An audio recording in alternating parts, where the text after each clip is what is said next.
Hello and welcome to the episode 2 of Spirit Garden. It's been a while. It has. Lots of things have happened, but mainly I think personally we haven't been up to recording for various reasons, which we won't go into because it's outside, because it's none of your fucking business. I just got incredibly ill and turned 30. That's really what that happened. Very sad. Yeah, I started. I don't know. Is it? I'm getting old. I think I turned 30 a little earlier this year, and man, the exercise has really killed me. But anyway, we're back with more good news, or rather bad news. It's mostly bad news. It's the UK. Mm-hmm. We'll start with the good news first. Reform had their biggest political rally in history. That was amusing. It's less amusing now that they've won loads of council seats, to be fair. And now it's kind of, in retrospect, it's not great. Okay, I should probably mention that these notes are maybe a little outdated. Yeah. Because I'm reading through this list and it's like, okay, well, those have moved on. That's moved on. Yeah. Okay, so I think on point D, I think those are irrelevant, but I am now playing V Rising because that's now at an update. That's very fun. Kind of a different speed to both of those, to both South of Midnight and Path of Exalted. Nice. Yeah. I have been modding Stardew Valley for most of my day, so I'm not playing anything new and current. I don't think V Rising's new. They just had a new update. Ah, fair enough. I've never heard of it, so it's new to me. Really? John was talking about it a little while ago. Anyway. We got another episode of In the Garden. We're playing Repo again. Yes. The new beta. Very fun. Yeah, then we'll... that'll come out later once I edit the fucking thing. Yeah. Alright, yeah, that's the lighter topics done. I hope you're all happy. We're getting to the sad parts now. Let's go. Yeah. Do you want to give an overview of what actually happened? Yeah, sure. So a while ago now, I lose the exact date because it's been a while. But there was a ruling in the UK of 4 Women Scotland versus Scottish Ministries, basically defining the legal definition of woman as someone who is biologically female. In regards to the Equality Act and the Gender Recognition Act is where that sort of definition... So it's not like the ruling of the general definition of woman, it's in regards to the Equality Act and the Gender Recognition Act is now defined as a biological woman. And if you know anything about the UK and how we feel about defining females, I say we... I don't mean me, that's just British people in general. You've probably guessed that 4 Women Scotland is a TERF organisation. This is a TERF movement. If you don't know what that is, that's Trans Exclusionary Radical Feminist. Yes, so it is transphobes who use feminism as a guise to hate on trans people, but predominantly trans women. Also men. Yeah, they also just hate men. They kind of hate... They just hate everyone that isn't a woman, basically. And they don't categorise trans women as women. I think I've said it before, but TERFs always come off to me as people with very strange phallic obsessions. I don't really think they care about gender. I really think they just have like a strange Freudian fear of the phallus. That's really the best way I can explain it. It's very weird. If you want an example of one of these people, it's the famous writer J.K. Rowling. Oh yeah, of course. Yeah. Who coincidentally gave, I think, 70k to 4 Women Scotland to assist them in this court case. Yeah. So as you would expect, she is involved. She's involved in so much TERF nonsense in the UK. It's kind of ridiculous. Yeah. I think before we get into the kind of the more the actual legal side of it, This judgment is a result of, actually, I think it's the second. Oh no, it's the third. I think it's the third. Basically, court case that they're kind of dealing with, because they've been fighting. They're fighting the Scottish courts, and the reason why it's with the Supreme Court now is because they appealed the Scottish court decision twice. Right. So we're here now. I wonder how that works. Can you just keep appealing it until you get the result you want? Like, very strange. I think, yeah, basically. I mean, as long as you have, I don't think it matters so long as you can keep paying the lawyers, and the lawyers will keep making the arguments. Very strange. Mm-hmm. Shall I get into the timeline of this, or okay? So in the document itself, it says that they heard. I think they had two. Actually, no, it might not be. Okay, so they had a court case between For Women Scotland Limited and the Scottish ministers. So they were going up against the Scottish Parliament, who, I mean, they are a Scottish-based thing anyway. So yeah, so they were going up against the Scottish Parliament, and it was basically kind of around the same thing of like, well, the definitions kind of in the Equality Act and the Gender Recognition Act. What basically happened there was the Scottish Parliament said both laws are very both bits of legislation are very clear on what they're talking about, so we're rejecting this motion. They did that. For Women Scotland appealed, and the Scottish Parliament said, okay, well, we've already looked at this, so it's just going to go up to the Supreme Court. So they basically raised it to the Supreme Court, who then looked over the case itself, looked over the Scottish Parliament's decision, and then rejected it. So they did end up rejecting what the Scottish Parliament said. Now, what did the Scottish Parliament say? Well, they said, in regards to this is all based around two acts that kind of work. They should be working in tandem, but I think from the way I read their document, the judgment itself, it seems like they're treating the Equality Act as like superseding the Gender Recognition Act, but I feel like they're doing different things.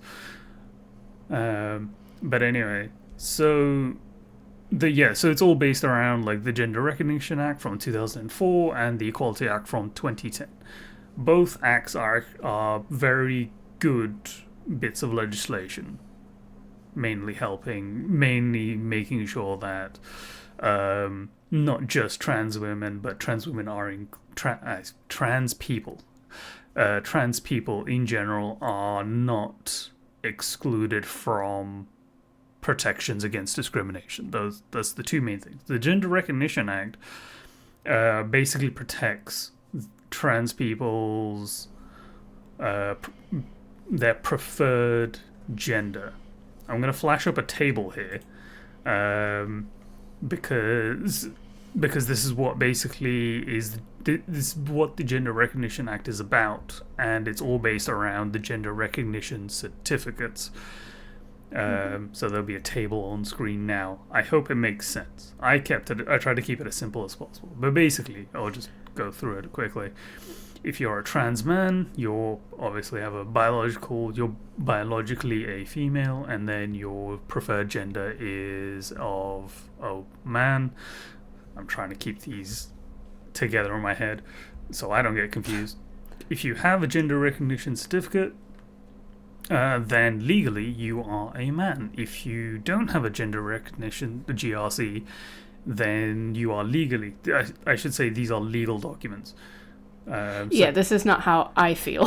This is just legally. Yeah, how you are classified. Yeah, in the eyes of the law, you are a man. If you have a GRC, if you don't, you are legally a woman. That's how the state knows you.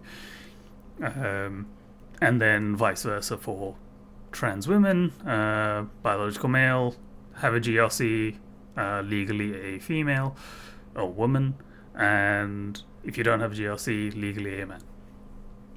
And then the Right. Equality Act basically reinforces this and says you cannot be discriminated based on these characteristics, whether you are Yeah.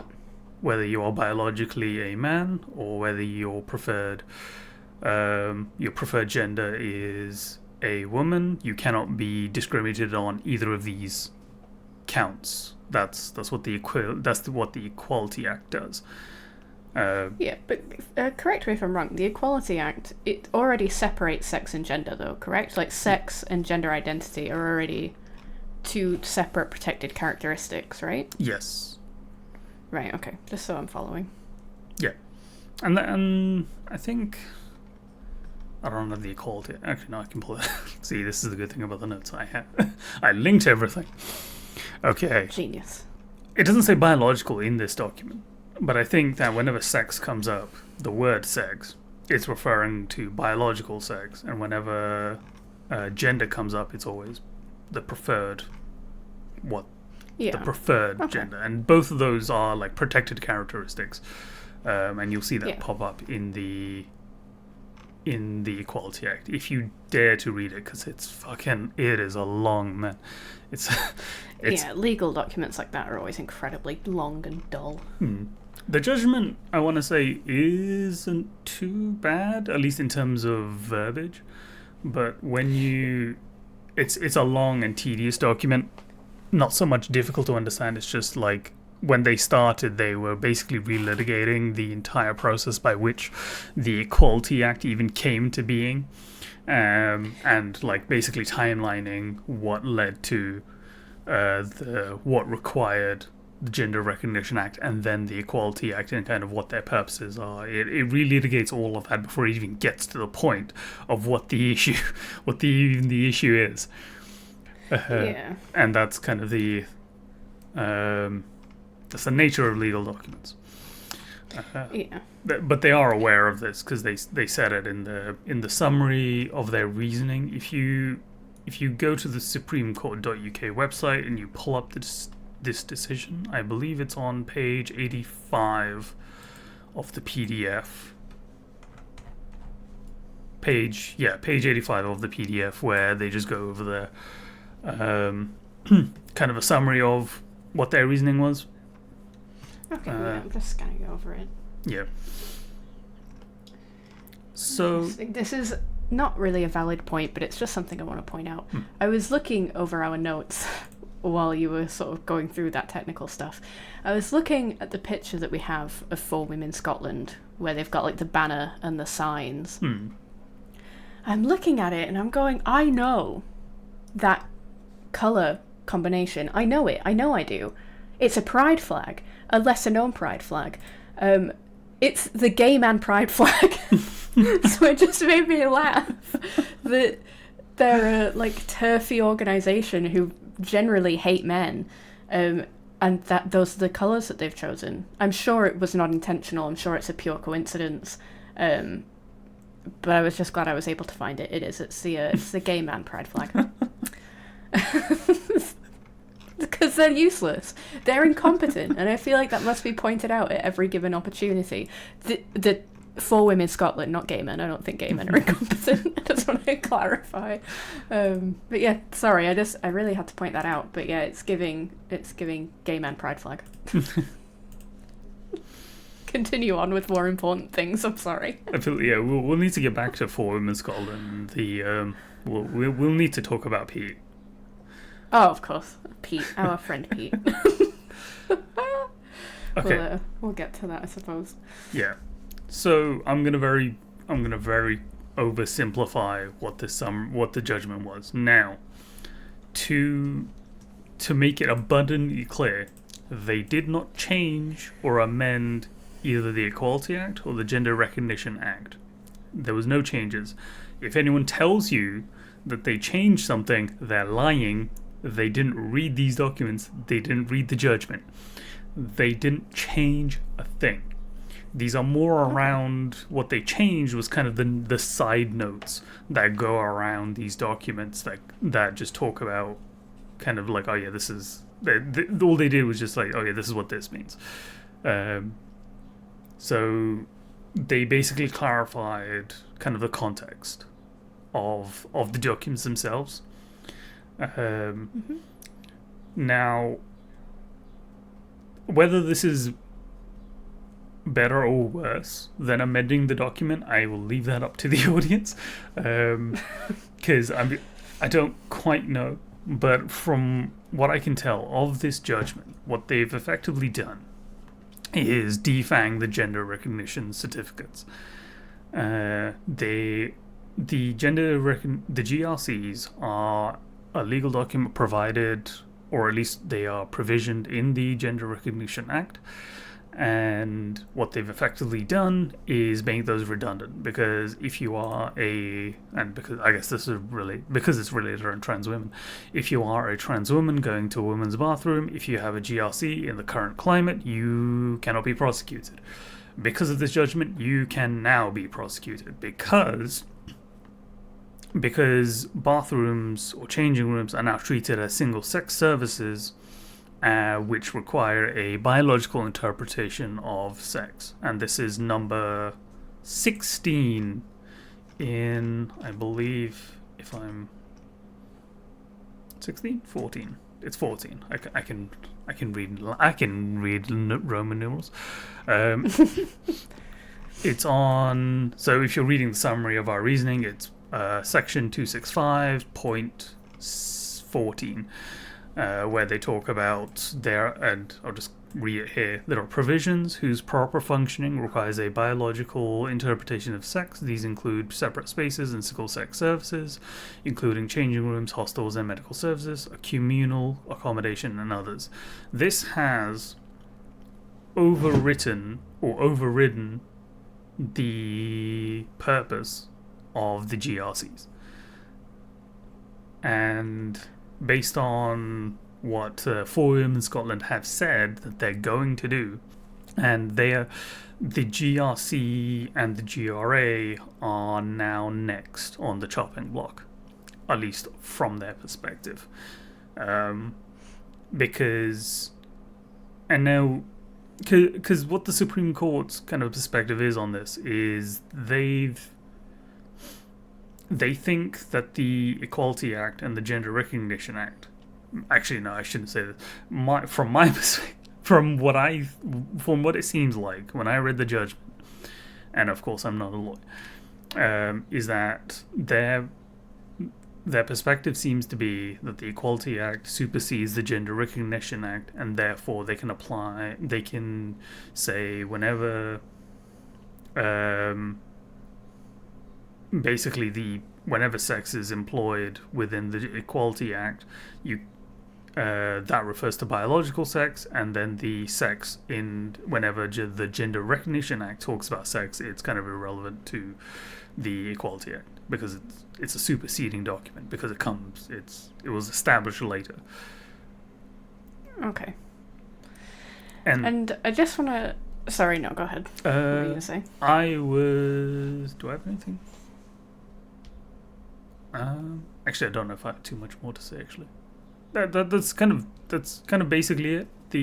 I think For Women Scotland have said that their next step is to I guess they repeal the Gender Recognition Act. But they've said they're going to go after the GRC. Right, which doesn't surprise me. So, I kind of want to talk about the implications of that point you've just gone over, point 14, about single-sex services, including changing room, hostels, and medical services, etc. What this kind of does, and the implication of this, is pushes trans people sort of out of public life, because we know statistically that trans people, trans women especially, are more likely to experience harassment and assault in public spaces. It would be considered generally unsafe for trans women to have to use men's single-sex spaces, like changing rooms, bathrooms, etc., for the same reasons that TERFs say that they're dangerous for cis women. And then they're not allowed in women's single-sex spaces, and so the implication is that they are just removed from public life, which is a human rights violation. You can't put in place things that just prevent a person from existing in public life. That's not acceptable. Like, there are serious talks about the potential human rights violations that come of this. It's just, and it creates and it already has, I'm seeing stories pop up all over the place, creating a precedent of the general public feeling as though they have a right to police other people, and gender non-conforming cis women are already being interrogated for being in spaces that this legislation says they have every right to be in. It's on a side note, I would also like to address that it's very frustrating that a lot of people only seem to care about the fact that this will also impact cis women, and like the fact that it impacted trans women just seem to not be an important enough reason to care. But it does also impact cis women, and if that's what it takes to get more people to care about it, then like that's frustrating, but fine, I'll use that reasoning. But we are already seeing cis women being questioned as to why they're using women's bathrooms, why they're using women's changing rooms, etc. Like, how in what universe is any of this enforceable? Are you going to have someone on guard at public toilets to test chromosomes, to look at gametes? Like, what? It's just... The large gametes. It's so... Yes, the large... Just someone with that sign that just says large gametes. Exactly. It's just ridiculous. That isn't to sort of go into the idea that sex is nowhere near as binary as people think it is once you sort of move past high school human biology, and once you get into sort of higher education in these subjects, you see that sex is far more bimodal than it is binary, and there are so many sort of weird things that can go wrong, quote unquote, with the human body, that I would, there are so many people that are intersex and don't know until they have to have some sort of medical intervention. It's not that uncommon. And it also completely disregards trans men, which I forget that interview where this was brought up, and it seems that nobody had considered the impact that this would have, because oftentimes TERFs only focus on trans women, because most people only focus on trans women because a lot of transphobia is just slightly repackaged misogyny. But there are lots of trans men that just look like cis men because that's kind of what testosterone does. It's a pretty powerful hormone. And so if you want to buy into this myth that men will, predatory men, I want to specify, will dress up as women to gain access to women's spaces to harm women, you've just made it infinitely easier. Because they don't have to dress up as anything. Not only is that kind of a farce and not happening and kind of a ridiculous thing to get overly concerned about, now they don't have to do any of that. They can just wander into the women's bathroom and be like, I was biologically born female, actually. Now let me into this single-sex space. Like, it's just so ill thought out, and it so clearly just comes from bigotry that I kind of... I don't know. I don't know what they thought this would achieve. I mean, I know what they thought this would achieve, because they're horrible people and they just want to exclude trans people from public life. It's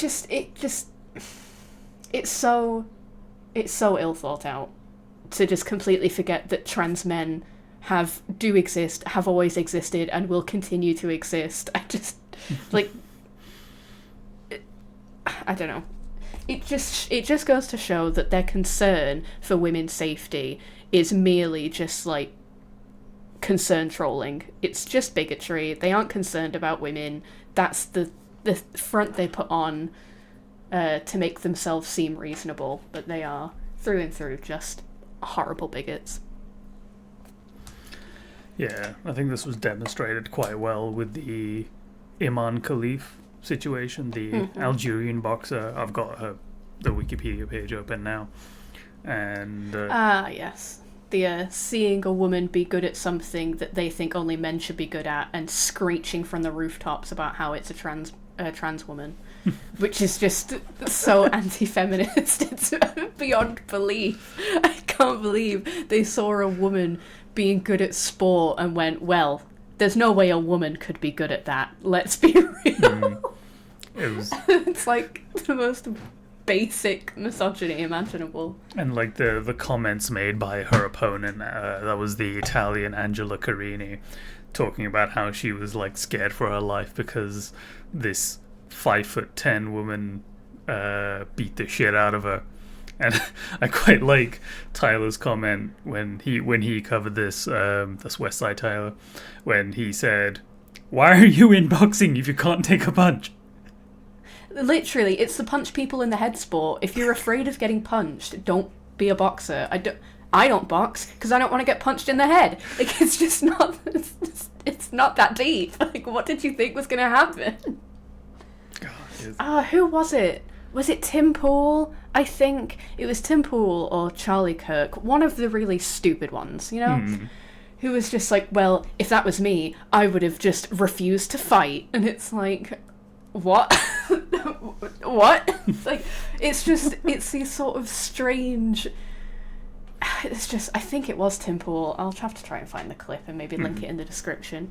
Oh, see, that's... But yeah, it's very strange. That's quite relevant to one of the more recent streams from West Side Tyler, where he was talking about, like, oh yeah, if you're on the card to go boxing, they paid money for you to be in that ring. You're getting in that ring. Yeah, like, people have paid... I mean, it's not a sort of... I don't follow combat sports. They just don't interest me, so I don't really know the ins and outs of it. But I know enough to be like, I'm pretty sure... Like... If you want to know the ins and outs, watch this little known 2004 movie called Snatch, and you'll find out all about boxing. I haven't watched Snatch in so long. Oh, it's so good. Oh my God. I watched it the other day. It's fantastic. Got Snatch on the brain. All right. But yeah, no, I've not watched it in a long time. So is that the one with Brad Pitt? Yes, Brad Pitt as a what are they called? Pikey. There we go. He I don't know if that's a slur, but they call him Pikey. Yeah, that's it. I know they're referred to that, but I don't know if that's I don't really know the implications of that word. I also don't know how that demographic of people feel about his performance either. So. Yeah. Nevertheless, it is very amusing to watch Brad Pitt do this, like, I want to say it's a rural Irish accent. Like, I think it is meant to be like traveller Irish, maybe. Yeah. If that's the correct phrase, but I haven't watched it in so long. Yeah, in the movie they're called pikeys, which I don't recommend that you repeat. Yeah, unless you know what it means. We don't. We should probably stop saying it. Yes, if you value your life, do not repeat what I just said. Okay, yeah. Swinging on back to changing rooms. Shall we talk about Pete? Oh my God, yes, Pete, my beloved Pete. Sorry, I just opened it again. I just seen him staring up at me with his giant shoulders and his tiny little purse. I'd just like to clarify, Pete is not a real person. These TERFs have such strong arguments and such good points that they have to use AI to generate images to support what they want to say. That's how you know that what they're saying is definitely a real problem. Because there's no pictures of it that exist that they can use. So this is brought to you by the revolutionary technology of Grok AI. Why is it called Grok? It's so terrible. It's something. There is a meaning to the word Grok. I can't remember it off the top of my head right now, but I think someone news talked about it. Oh, it's just terrible. I just don't like the word. I think it's just a weird name. It's a terrible word. It is not a nice sounding word. No, it doesn't. Yeah, it's not great. Yeah, look, Elon Musk he's a marketing genius. Oh yeah, totally. He's definitely not just high as balls on ketamine all the time. He's definitely a really smart guy. He's very good at video games. He's so good at video games, he definitely doesn't get epically trolled. Okay, so... Oh god, that was just very funny. I just had images of his sad face while the chat scrolls past, talking about how his ex-wife hates him. And so this is an aside to the whole thing. I just love how he's like, oh no, now we're connected, as he hits the quit. he's going into the main menu and just like exit to desktop. Did he do that? Yeah, he was like, hilarious. That entire stream was him demonstrating that he could use Starlink, and people were talking about how like, oh yeah, the Starlink didn't even work during that entire flight. He was it was like constantly rubber banding, but besides that point, while getting relentlessly trolled, or like basically cyberbullied in Path of Exile 2 in the global chat, he decided, oh no, the thing he was streaming, the thing he was demonstrating, the Starlink works because he's on some private jet or something. He's demonstrating that Starlink works, and in order to get out of the cyberbullying, he says, oh no, I've disconnected on a live stream. People are watching through the internet. They know when you've disconnected. Why did you say... Like, we would know. We'd be watching it. You'd just be gone. And you just see him scrolling over to go to the main menu to quit, to close the game. Oh dear. He's such a sad, sad little man. Oh, it's My God. so good. Please do more Path of Exile 2 streams. Please, I beg of you. That's what the world needs, is to all come together to laugh at Elon Musk. He needs to be bullied more. He wasn't bullied enough. Bring back bullying, yes. Alright. Okay. So don't Pete. actually bring back bullying. That was a joke. No, we can... No, you should bully billionaires. If they have lots of money, you should bully them. Yeah, bully them and bully TERFs. They deserve it. Right. Pete. So Pete. Sorry. Would you like to describe this picture? Pete. Okay. So, what we have is a changing room. And don't mind one of the lockers that has two handles. Don't worry about it. Oh my god, I didn't see that. Okay, so it's a changing room. It's got some like hospital lights up at the top there. And in the center of this picture, you have a man. He takes up 2/3 of this picture.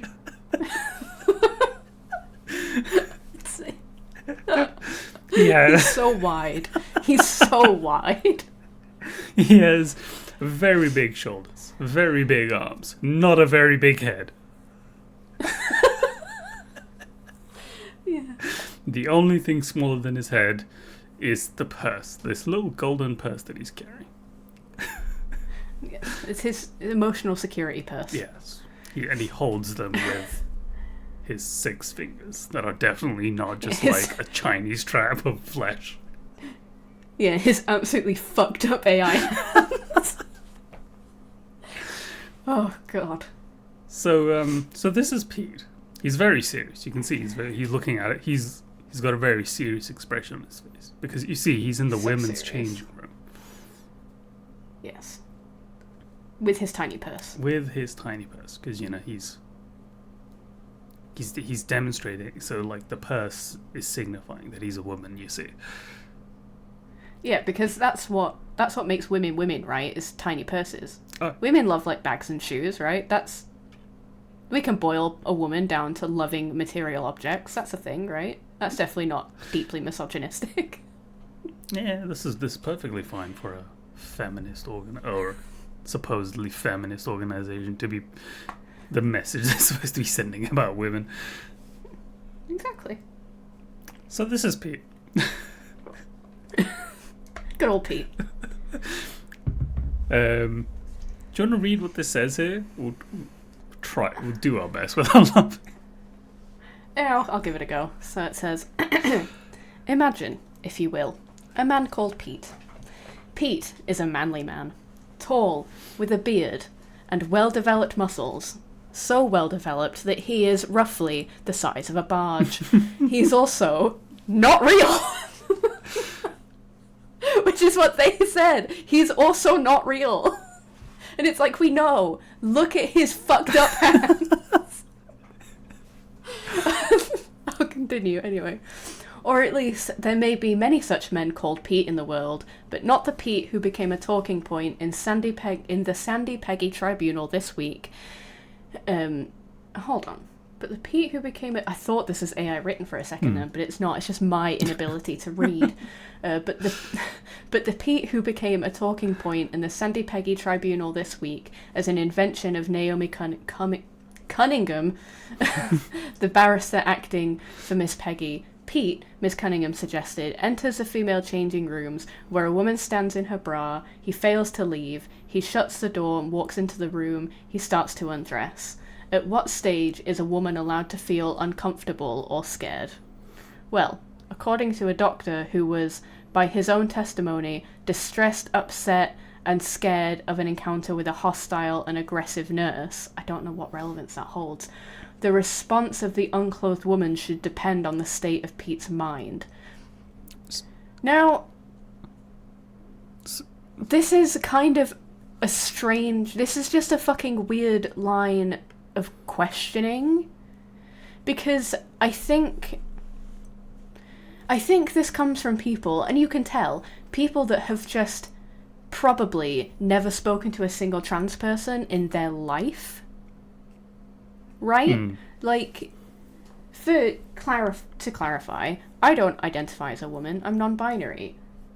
I would still, for the sake of, like, my own safety, but also just to avoid dealing with other people, would still use, like, single-sex spaces for women, because I just would. It's just fucking easier.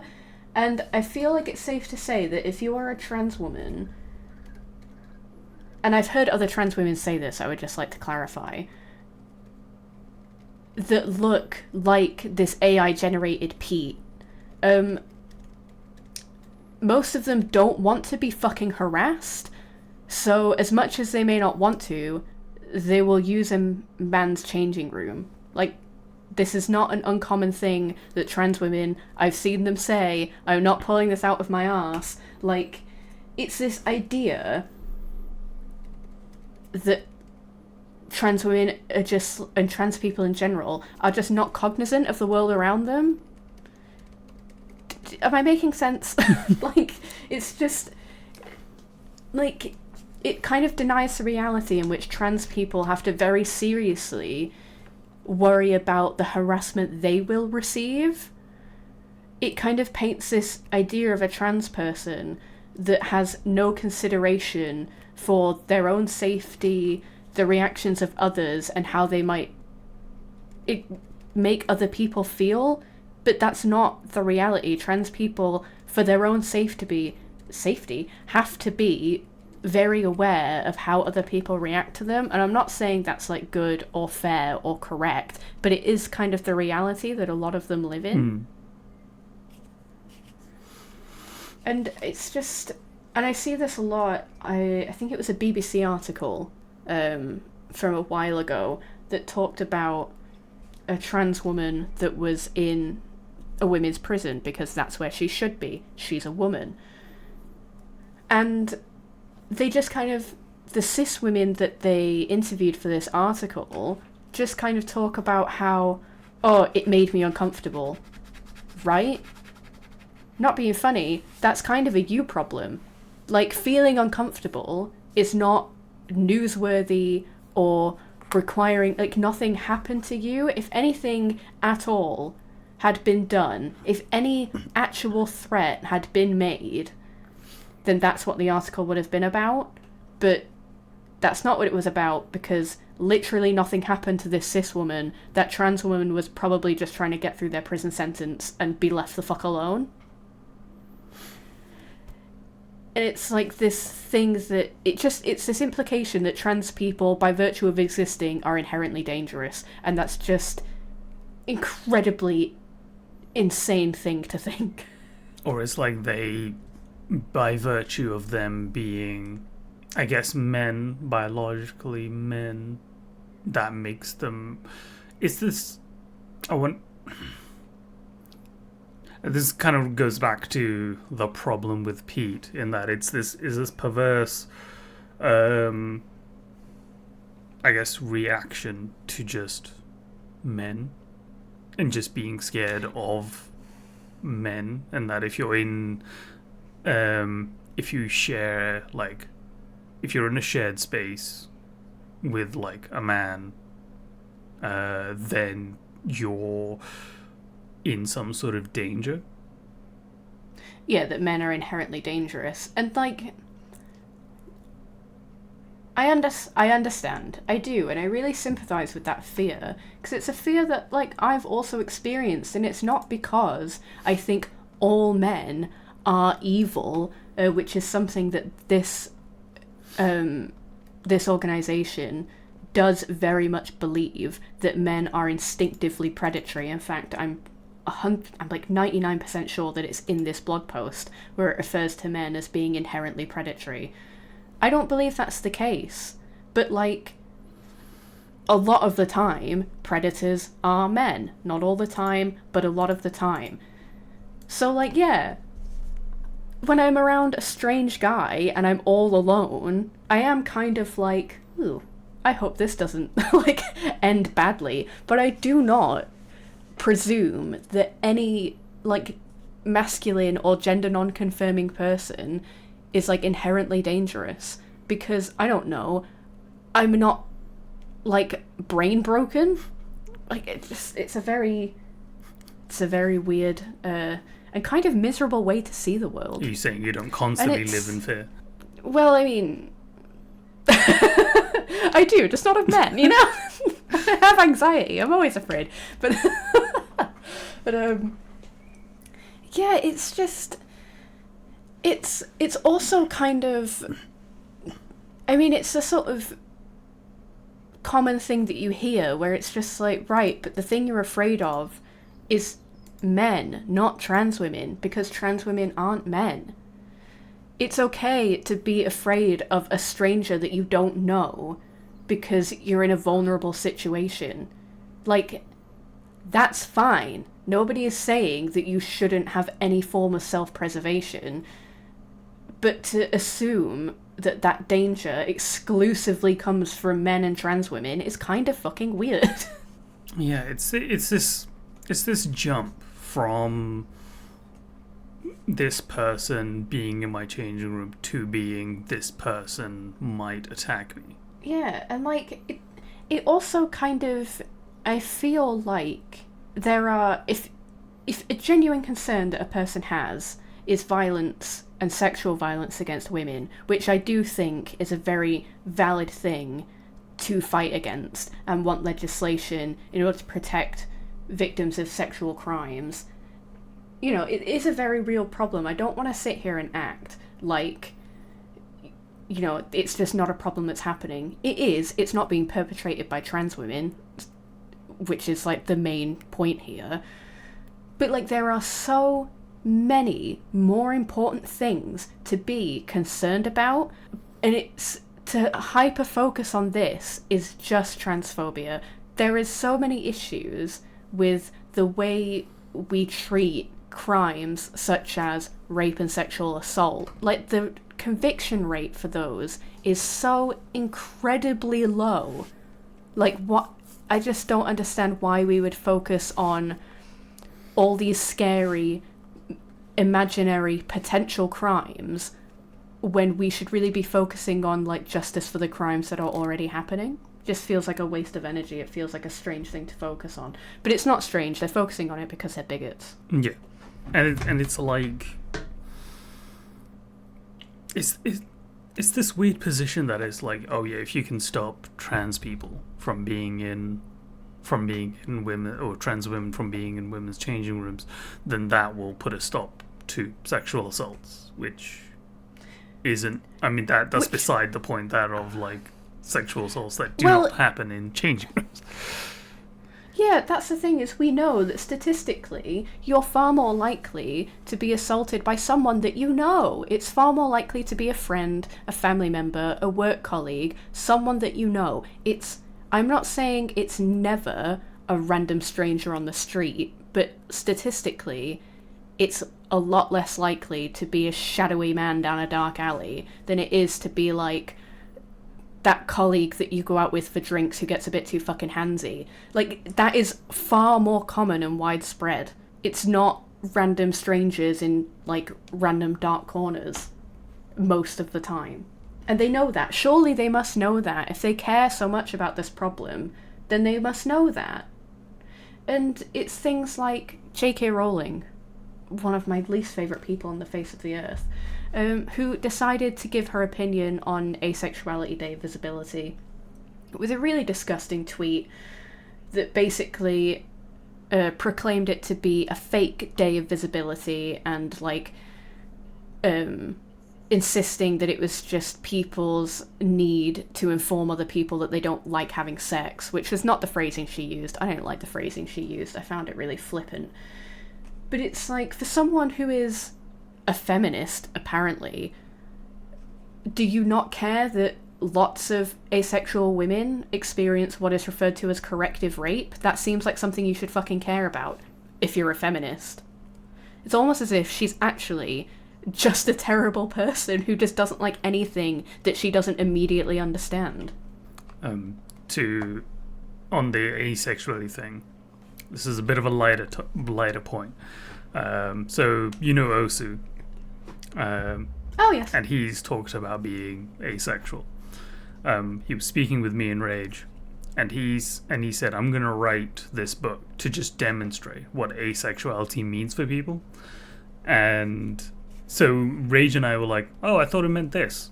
And then he read it and went, okay, maybe you guys do know what asexuality is. Yeah, I don't know, yeah, I mean, maybe ask him if he wants that in there. Yeah, but that's a separate topic.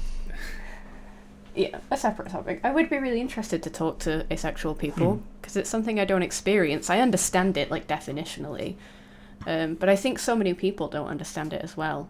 So yeah, that would be interesting. I would like that at some point. I can speak some. If we can get people to... being American, we'll see how it goes on timing wise. But I can ask him to see like if he'd be interested in chatting about it. Yeah, that'd be good. I mean, there's also there's other people that I won't like spew their names out into the internet, but yeah, it could be interesting. But yeah, this back to Pete and his tiny purse. Good old Pete. It is like. Where was I up to in this paragraph? Let's see. Oh, it was the... at what stage is a woman allowed to feel uncomfortable or scared? And it's just like, you can feel uncomfortable whenever you want. Like, if you want to feel uncomfortable, fine. But, like, that's... No offense, but, like, feeling uncomfortable is kind of a fucking you problem. Like, yeah, there's nothing wrong with being sort of vigilant if you're in a situation that makes you feel uncomfortable, but I just no, actually I take that back. It's I am uncomfortable with the number of cars on this road. We should outlaw cars. Yeah, I think that's why I'm kind of struggling to argue against it, because it's such a like, it's such a ridiculous notion that, like, just isn't happening. So it's like, how can I reason against something that is so completely not based in reality? I can't, which is why I'm kind of being flippant about this non-existent situation that just doesn't fucking happen. Yeah, it's hard for us to even engage with the arguments because it's such an alien ideology to us that it doesn't make sense. Like, it just doesn't make sense to us, so we don't quite know how to even deal with it. Yeah, like someone existing near you, like if that makes you uncomfortable, then I don't, like, maybe get a fucking grip. I understand that in this situation she's like in a state of undress, which is a very vulnerable situation to be in, but I just don't believe that this situation is happening, so it's really hard for me to take this seriously, because it's literally a made-up hypothetical to the biggest extreme. It's essentially a gotcha. Like, I'm realizing it now as I speak. Like, this is literally a, well, what if I push my point to its wildest logical extreme? How do you feel about it then? And it's like, well, yeah, like, that would make me uncomfortable, but, like, that's also just not happening. I've suddenly realised what this is after reading it for, like, the third time. It's just a load of transphobic twaddle. Like, I'm scanning... Twaddle? Sorry, what a great word. I've not heard that in such a long time. I've been watching a little too much Richard Murphy. That was so British. Oh my god. Phenomenal. He is very British. He's got a very Westminster kind of cadence to him. No hate to the man. He's very knowledgeable, and he's pushing for, like, you know, taxes on the wealth, but his accent is just like the typical, like, British bureaucrat. Oh no. You know, it's this, the entire, at least the problem with Pete article here, constantly it's kind of framed around the idea that so Pete here is a stand-in for a real person called Dr. Upton. Yeah. And that's the what was her name? Sandy Peggy? What a fucking weird name. Yeah, I think it's Naomi Cunningham. There's a few different names. I'm not sure which one you want. But, Naomi Cunningham. Sandy Peggy is the barrister for Sandy Peggy, who I think was in a dispute with Dr. Upton, who is a trans woman. Oh, I see. Yeah. So No, I don't think Dr. Upton is a trans person. I don't think. I mean, I don't think that's what this is getting at. I think it's a tribunal, but I don't think it's a tribunal of, like, this, I'm cis and this trans person made me uncomfortable. I just think it's... Hold on. They're talking about a hypothetical. Yeah, yeah. Beth Upton is a trans doctor. Oh, I'm very sorry. I didn't realise that that's what we were reading. Yeah, so Nurse Sandy Peggy took NHS5 and Dr. Upton to Dr. Beth Upton to tribunal after she was suspended over an incident in the female changing room in Victoria Hospital, Kirkcaldy. Kirkcaldy? Is that what you say? Miss Peggy objected to having to share the room with Dr. Upton, a trans woman, and claims her treatment amounted to unlawful harassment under the Equality Act. Oh, right, okay, wow, that makes this so much fucking worse. Holy fuck. Sorry, that's, like, so bad. Right, so there's this nurse, Sandy Peggy, who, again, like that article, nothing has happened to her. She just feels uncomfortable and therefore just, like, decides that this person shouldn't be allowed to be at their place of work. Like, what? You're just uncomfortable. Like, nothing is happening to you. Do you, like, am I taking crazy pills? Like, I just, like, what the fuck? Like, it's just...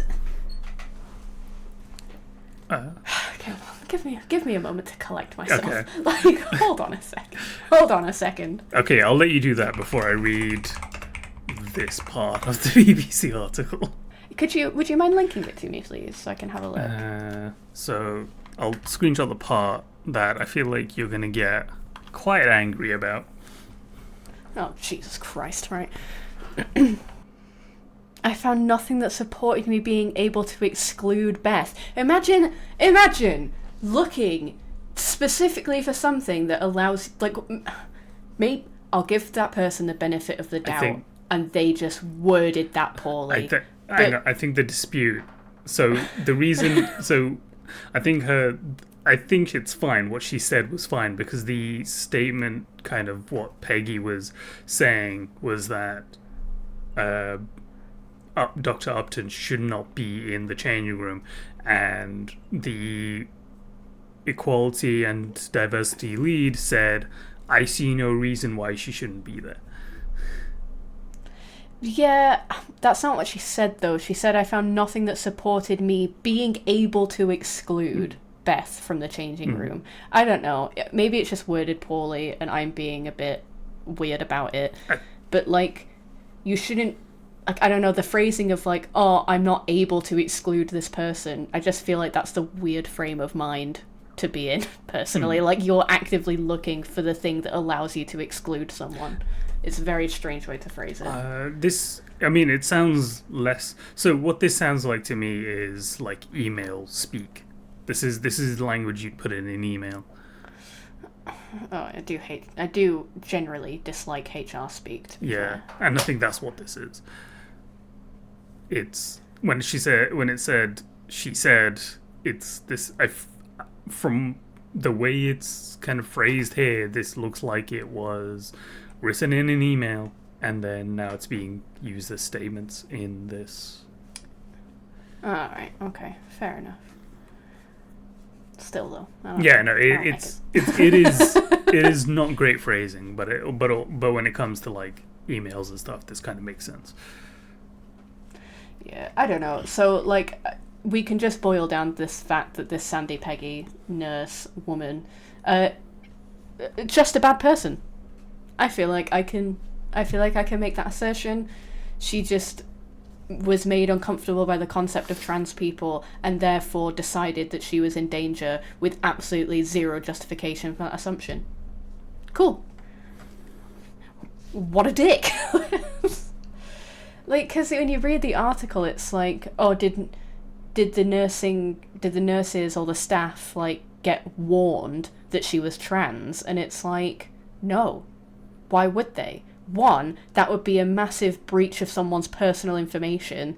Like, you can't do that. That's illegal. Like, you can't disclose someone's gender identity. It's a protected characteristic. You can't do that. Also, you do not need to be warned of someone's transness. It's not inherently dangerous. I'm so mad. I'm so heated. I'm so annoyed. So yeah. Like, I just... So that's kind of the framing. I just thought that whole thing... I thought that whole thing was a hypothetical. I didn't realise that it wasn't.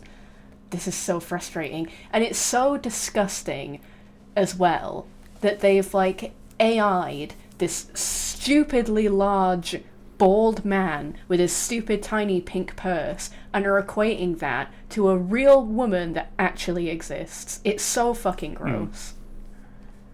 So, to kind of clarify the use of terms here, that Pete is a hypothetical, but Pete is analogous to Dr. Upton, which is the disgusting part. It's the most horrendous thing that you could do, but that's the purpose of For Women Scotland's whole deal, is that they want to equate Pete with Dr. Upton, who seems like a sweet person. Yeah, it's also worth noting as well that this nurse was put on paid leave, like, during this whole thing. Like, I just feel like that's kind of, I just feel like that's important to note. Draw any conclusions from that you want, but I think that's interesting.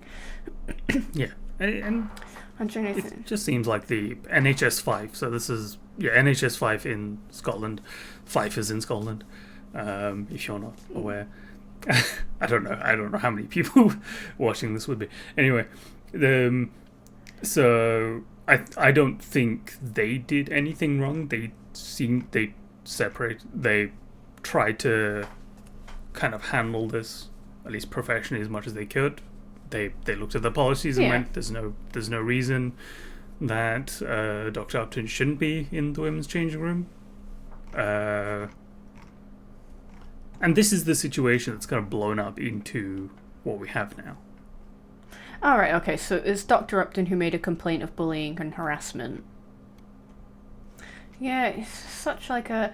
Not... Okay, I would just like to clarify as well that, like, this is also just like a work dispute. Yeah. And, like, would not be in any way... Oh my god, sorry, I've just seen, like, other headlines to do with this, and I'm just getting, like, more and more frustrated.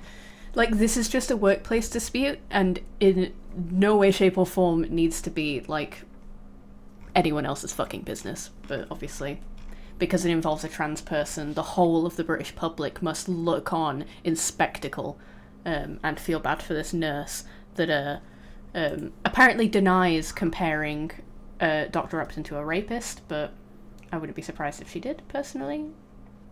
I was going to say something there. Oh, right, yeah. So, yeah, you're right. It is kind of it is basically a work dispute. And really, this should have died when...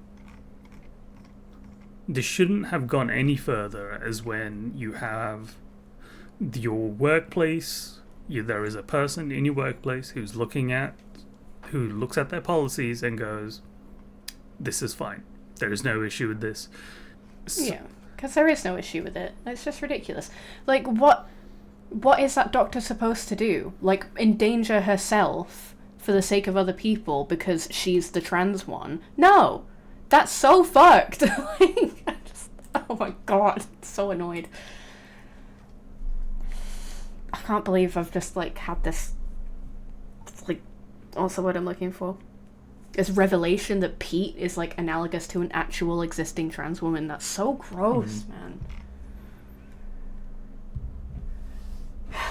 But to tie it back to the Supreme Court thing, like, all of the protections that are in place for Dr. Upton in this situation will be gone. And she will be penalised for using the women's changing room, even though that's exactly where she should be. And to, like, what is she meant to do? Like, it's where she works. She's a doctor. Like, at that point, what is she meant to do?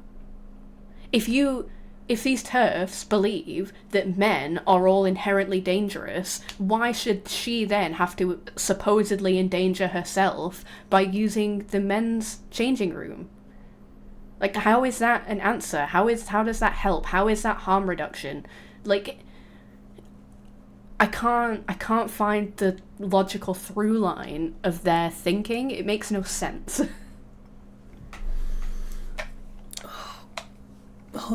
I'm reading this one paragraph, and I don't know.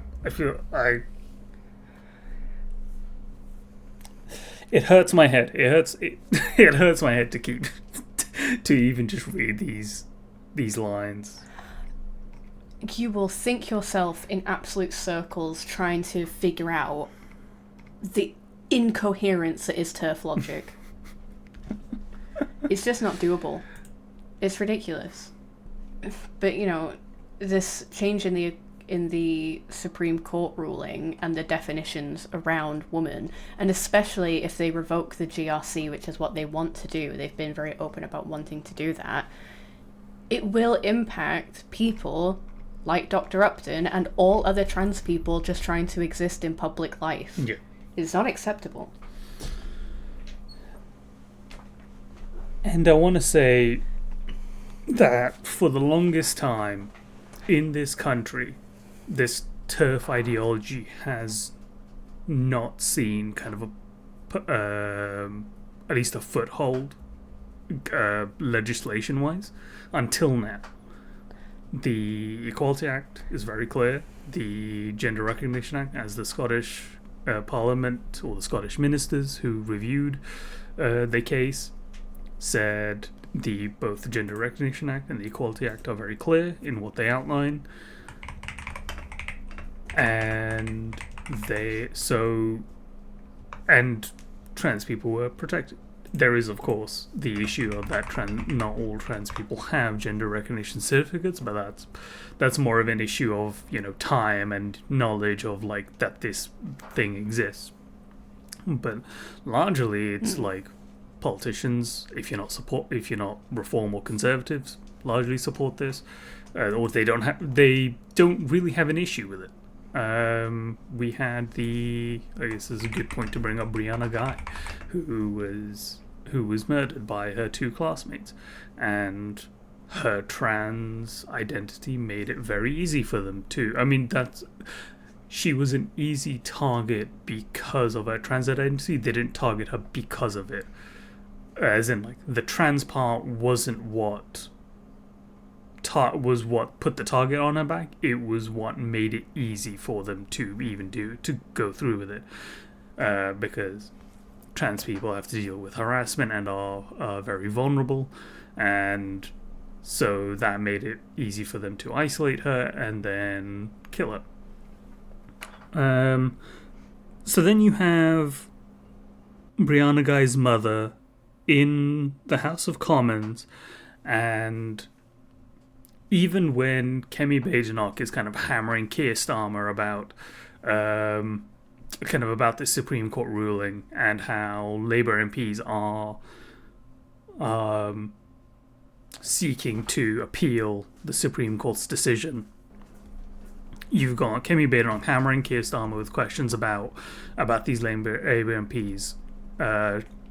Then he, of course, reminds her that they had the mother of a murdered trans girl in the House of Commons, who wants to see change, or who wants to see trans people protected. And it seems like, at least from that perspective, Labour was supportive, or at least they seem to have no issue with, I guess, trans people. And it seems like, because Keir Starmer, if he was opposed to it, or at least he's at least aware that he can't. Keir Starmer, being a neoliberal, has a difficult time taking positions that people don't like, or at least openly. So he's going to take what he believes to be a popular position, and that popular position is people don't have an issue with trans people. They generally don't. At least not generally in this country. But you have these you have people like Four Women Scotland who don't shut the fuck up, who then push for the Supreme Court judgment, and now you have the ruling party at the moment, the Labour Party, at odds with the Supreme Court, and now you have the Conservative Party and now Reform, who are going to be kind of hitting Labour on that. So yeah, I mean, yeah. I feel like Keir Starmer has been pretty vocal in his support of the Supreme Court ruling. Like, he's definitely he's definitely anti-trans. We have an anti-trans government. I don't think that's. I can't remember specifically what he said, but he was basically just like, yeah, that definition seems correct to me. I'm okay with excluding trans people. I'm going to go fuck up the economy some more. Obviously not a direct quote. But the Labour government just doesn't really seem to care. I think they cared more a few years ago when it was more of like a hot button wedge issue. But I think the UK government, and also probably the large parts of the UK population, are kind of sick of hearing about trans people. They don't care about trans people, and by extension they also don't really care if trans people are pushed out of public life, which I would just like to point out that apathy is a huge tool of fascism. If you don't care about the rights of people that aren't you, then it makes it infinitely easier for those rights to be taken away until it's your rights being taken away, and then there's no one left to fight for you, as the famous poem put. But yeah, apathy is a really powerful tool of like neoliberalism, but to a further extent fascism, which is exactly what Nigel is about. He's a fascist. I feel like it's really important. I was just going to say, if he isn't a fascist, if he doesn't subscribe to fascists himself, he has a lot of friends who are fascists. he's 100% a fascist. I'm willing to put, like, it's the second episode of a podcast. No one's going to hear this and sue me for defamation. The man's a fascist. But I would like to highlight something nice. There are crowdfunding campaigns that you can donate to, or if you are not able to donate, you can share around, you can tell people about them, that are challenging the Supreme Court.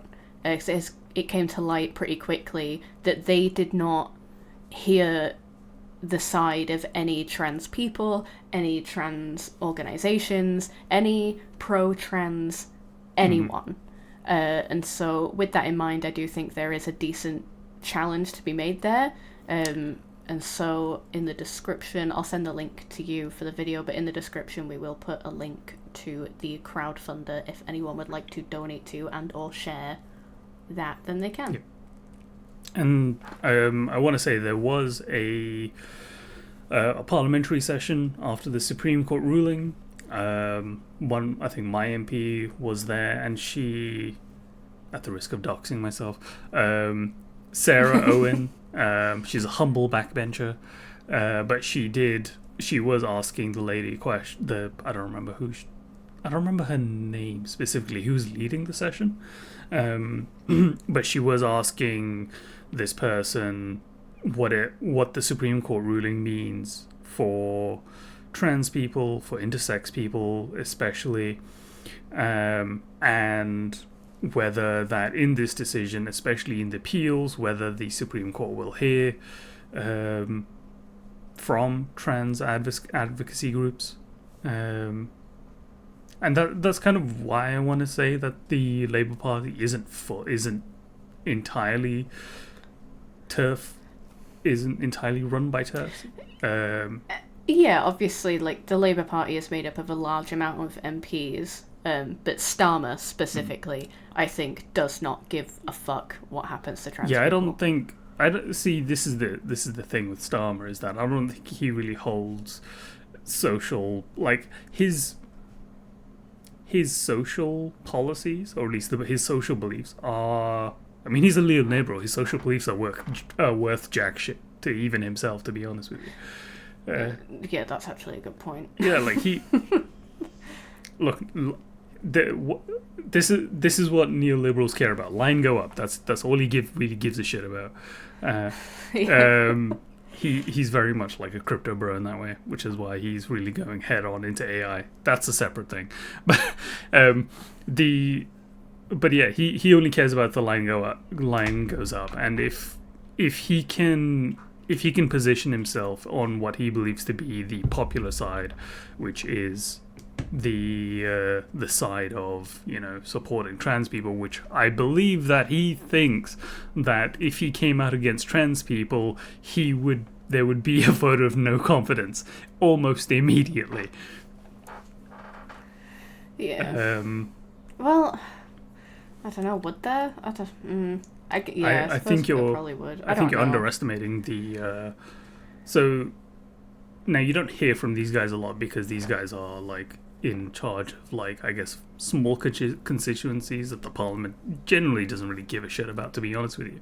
But there are a lot of them, and you can see them in House of Commons and stuff, and you kind of wonder who they are, but they are just like they're in charge of constituencies. They're called backbenchers, and I believe that a lot of those are very progressive leaning. And the problem that Parliament has is that it's very, very much run by the front bench, who are a bunch of neoliberals. Right, I see. Yeah, to be fair, the Labour Party as a whole, like, including, like, the local MPs, I admittedly don't know a huge amount about them, in terms of, like the whole part, like the party as a whole, and like the people that it's there made are up a lot of. of them, to be fair.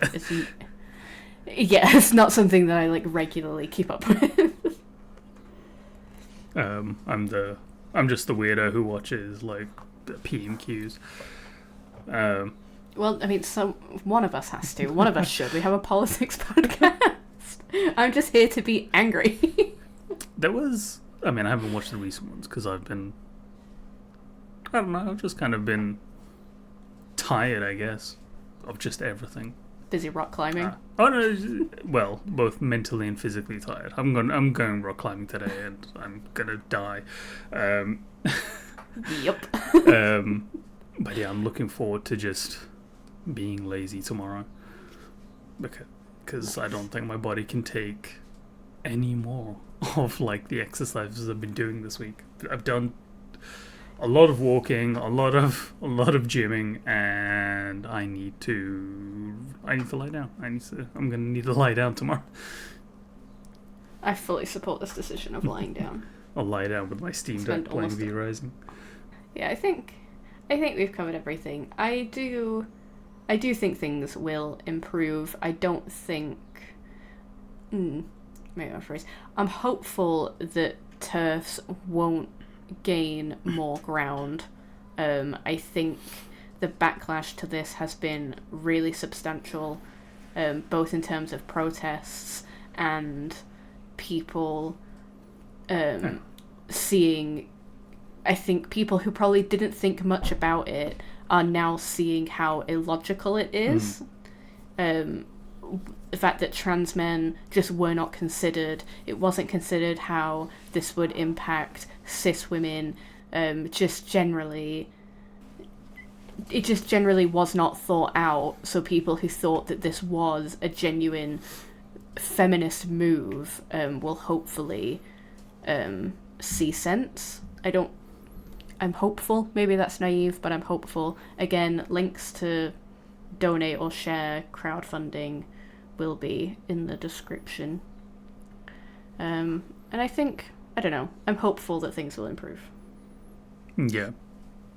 I don't think so. I think it seems, at least from, I guess, the reactions I've seen to the Supreme Court ruling, is a mix of, I didn't know this was a thing that people were arguing about. I think I've seen a lot of that, and a lot of MPs going, where has this come from? Why are we talking about this? Yeah. Because, like... But there were also, like, massive protests as well. I think they were a while ago now, because we're kind of late on recording. But there were massive protests across the country as well. I think that's probably... I think that's kind of hard to ignore if you're an MP. And especially if you like... Now, the Conservatives being very US coded and as well reform, they it's a very strange thing to say when Keir Starmer's like, okay, anyway, Conservatives being very US coded hold the Supreme Court to be some sacrosanct kind of body, but honestly I didn't realize we even had one until this ruling. Like, it logically makes sense that we have one. I just had never thought about it. Yeah, it's like, it just seems like they don't make big decisions like this all that often. They probably do. They probably make really big decisions. I mean, yeah, they're the federal court, so I would assume that they make big decisions quite often. But it just seems like this is... I would have to look into their other judgment, but it seems like, why... I need to look at other judgments they've made, and why this one seems to be particularly highlighted, because it seems like this is one particular issue where the Supreme Court is just not in line with what people think. Yeah, it's I'm like, we're just such a weird TERFy country as well, that we have a high concentration of TERFs. I don't know why that is. I saw a clip of Judith Butler talking about how in most other countries that they've sort of looked at the issue of feminism, there is just not this weird, like, divide between feminists and TERFs. Like, if you're a feminist, most feminists are really understanding of trans people and the issues that they face, and how it's, like, almost always tied to misogyny.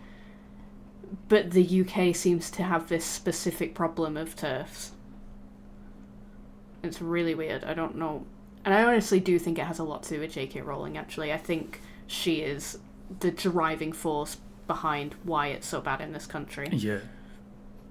It's a similar thing to, like, immigration as well. I don't know why. I mean, the US is its own deal, but at least in this country, people have such a weird view of, like, immigration. Yeah, I mean, I can't really speak on how immigration is talked about in other countries, because British racism is so uniquely British that it's kind of hard to compare it to other countries, but I feel like that's like a whole separate thing. if I had to kind of summarize it all together, it would be that people with bigoted beliefs feel like their voices aren't heard, and now are doing that now very loudly, because I think as time goes on, their abhorrent beliefs will stop being they haven't been acceptable for a while, and I feel like they would rather shout about how people don't like their beliefs rather than change.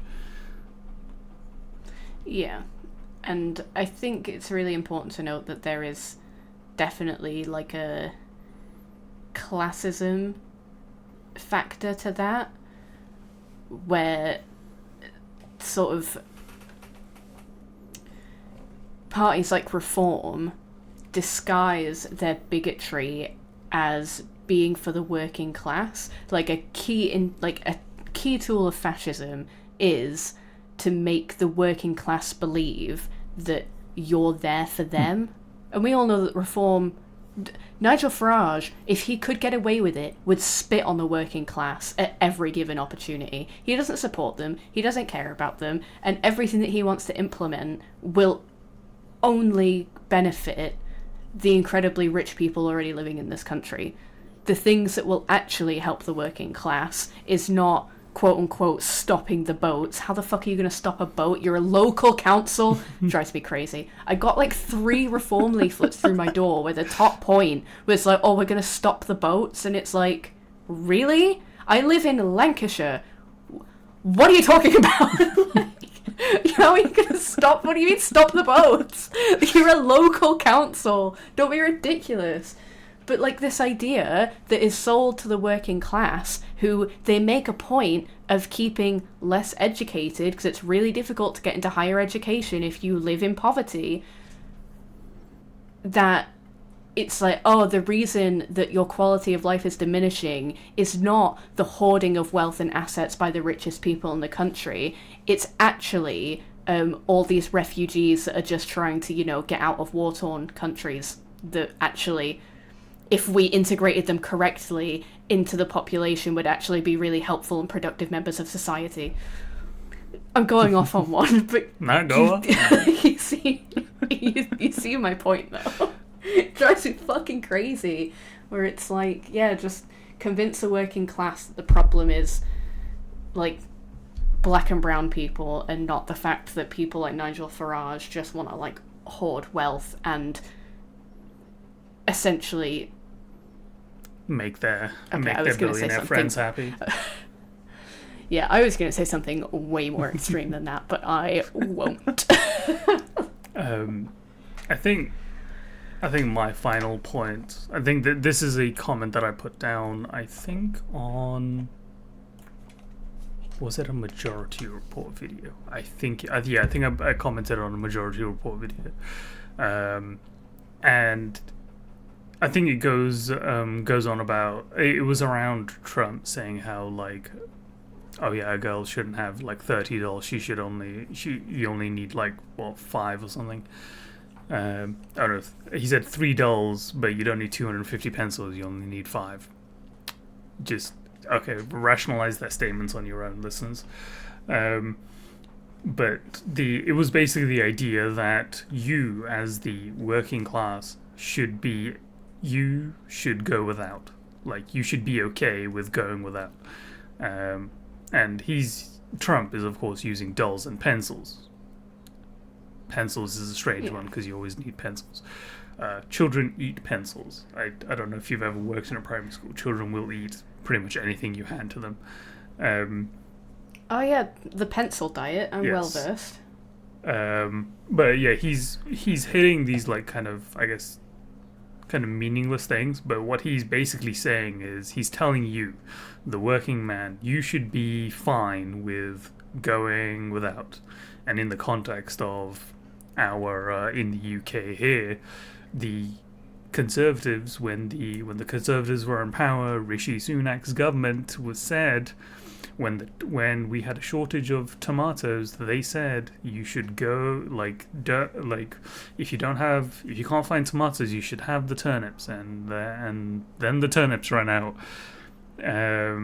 And in 10 Downing Street, there was an article. They were serving. I don't know who they were. I don't know what kind of. I don't remember who the dinner was for because I don't think it really mattered. But they were serving tomatoes at the dinner. And the key point that I wanted to make in this comment was, they're going to tell you all the time, it's always the working man has to go hungry for the rich to eat. Yeah, which is not true. No, we have enough food. Fucking the US has enough corn to feed the entire of the world. But no. We have enough resources to literally give everything to everyone, like the basic things that they need, and that is including giving trans people gender-affirming care. We can do it. We just won't for some reason because rich people are terrible. For a long time, rich people have built governments around their whims, and it's choking.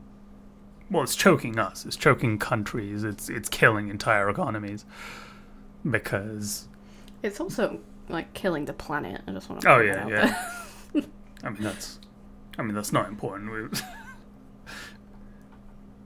Who cares about trees? Yeah, so we only need to live on the planet. We only need like breathable air and stuff. It's, secondary. Maslow's hierarchy of needs. Breathable air is like just not even on there. Anyway, I think that's all I have to say. As always, tax wealth, not work. Yeah, and we will keep going on tangents forever if we don't stop. So let's stop. So yeah, tax wealth, not work.